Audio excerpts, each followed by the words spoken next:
These are expertly done. It is thought they were done by shamans, religious leaders of the community who specialized in cave art. The cave art is thought to serve religious purposes. Religious because we have one image over the other, without any regard for the previous image. There were also markings found on these animals, probably done to ensure the success of a hunt or the death of the animal spiritually, to ensure peace to the person who killed it, or to ensure peace to the animal itself. But as said before, the caves such as Chauveau show predominantly animals that are predators, animals that would not have been hunted. Another theory could be that these depictions could serve the shaman as strength, and he was trying to look for their traits. He was trying to embody their traits, search for their traits during hallucination, when he would communicate with the supernatural powers. The human in this cave is done very stylized, probably not to capture its essence. We also have a strange figure thought to be the Lord of Beasts, a sorcerer. Now there's no way to know the exact nature of belief in prehistoric, Paleolithic time period, mostly due to the lack of writing.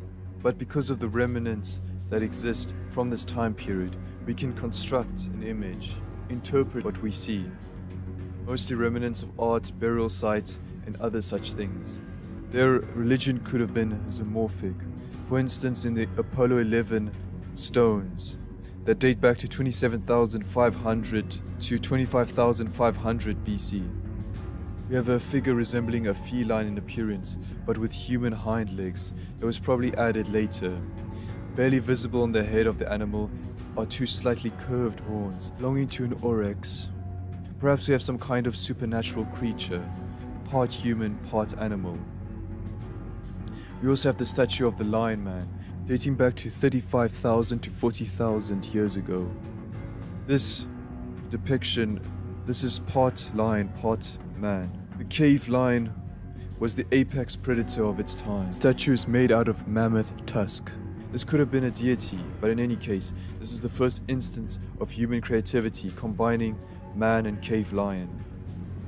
That was considerably evolved and developed, was still in awe of such a creature.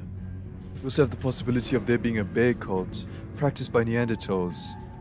It's not just the presence of bones found in caves that intrigued archaeologists during their excavation, but in the peculiar manner that the bones were arranged, that could have only resulted from hominin intervention rather than natural processes. According to Emil Bachler, a person that propels this bear cult hypothesis, found bear remains in Switzerland and at Morn Cave in Slovenia, among other caves.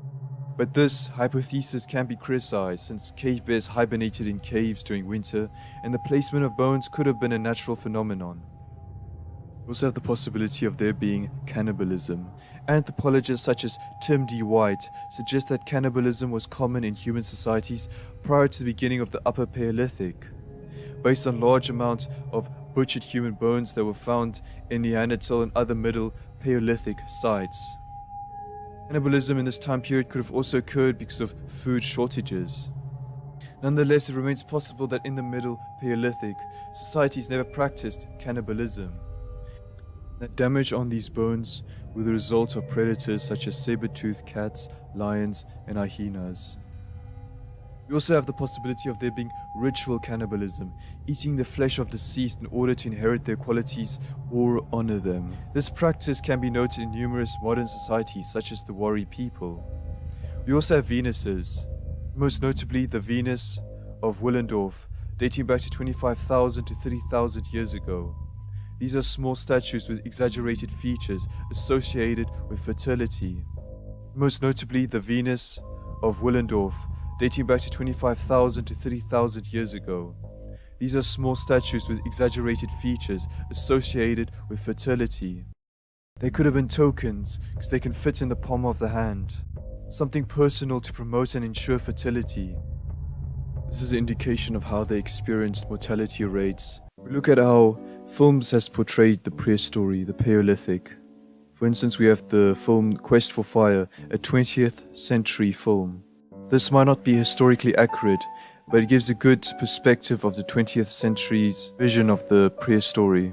Also, it might be interesting to look at. Fire plays a central element in this film. It is seen as the element that launched human evolution. From scientific research, claims of the earliest definitive evidence of control of fire by the Homo range dates from 1.7 to 2 million years ago. We have microscopic traces that fire was controlled by Homo erectus, beginning roughly 1 million years ago. Evidence of widespread fire by anatomically modern humans dates approximately 125,000 years ago. Fire provided a source of warmth and lighting, protection from predators, especially at night, a way to create more hunting tools also, and a method for cooking food. This could have also increased the amount of social interaction, which is a vital element in the development of language. Cooking also helps absorb more nutrients. This is vital for brain evolution and development. But this theory can be criticized. Species such as Homo erectus existed with large brain volumes during time periods with little to no evidence of fire for cooking. And little variation exists in the brain sizes of Homo erectuses dated from periods of weak to strong evidence of cooking. In the film we have a variety of Homo species portrayed.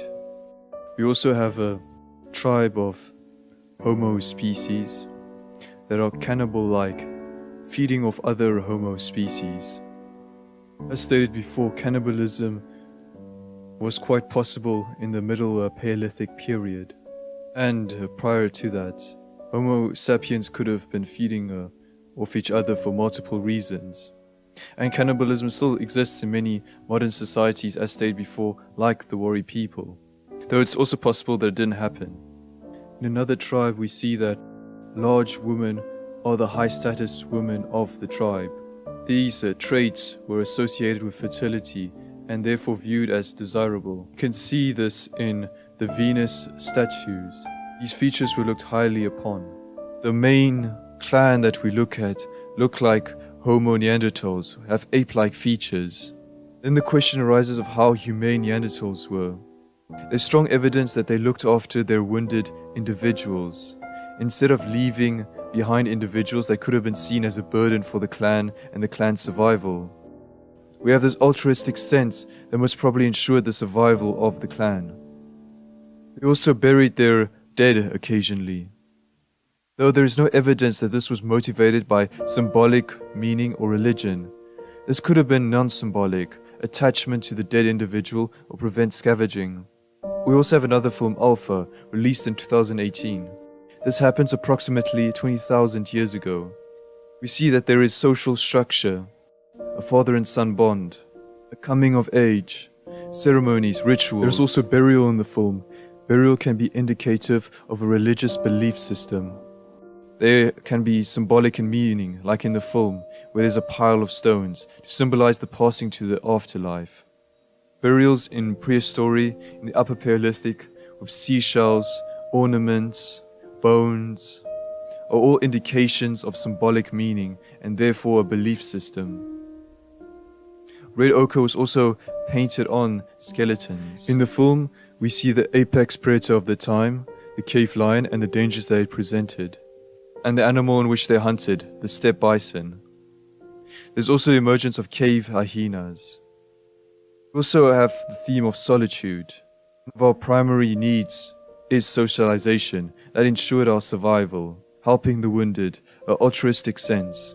We see that he builds up a sort of relationship of trust with the wolf, ensuring each other's survival, helping when they are wounded.